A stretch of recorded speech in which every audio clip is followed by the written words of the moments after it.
और जनता के हितों के लिए जो कार्य होगा वो बेसिकली हम यहाँ पर समझेंगे लोक प्रशासकों के द्वारा किया जाएगा।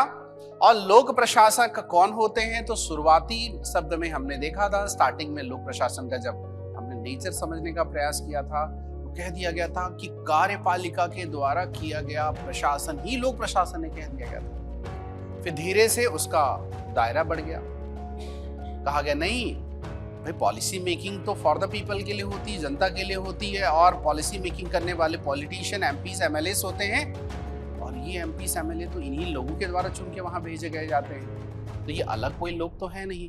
फिर जो विधायिका यानी कि लेजिस्लेटिव को भी शामिल किया गया। उसके बाद कहा गया न्यायपालिका, जुडिशियरी। भाई जुडिशियरी अपने लिए एक दूसरे के लिए न्याय थोड़े करते हैं, इन्हीं जनता के लिए ही तो न्याय करते हैं। तो कहा गया लोक प्रशासन का अर्थ जुडिशियरी, एग्जीक्यूटिव, लेजिस्लेटिव, तीनों के एडमिनिस्ट्रेशन से रिलेटेड है, ये कहा गया।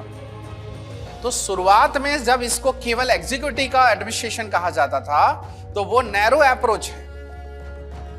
फिर मॉडरेट आया, जुडिशियरी, एग्जीक्यूटिव, लेजिस्लेटिव, और आज देखते हैं ब्रॉडर एस्पेक्ट।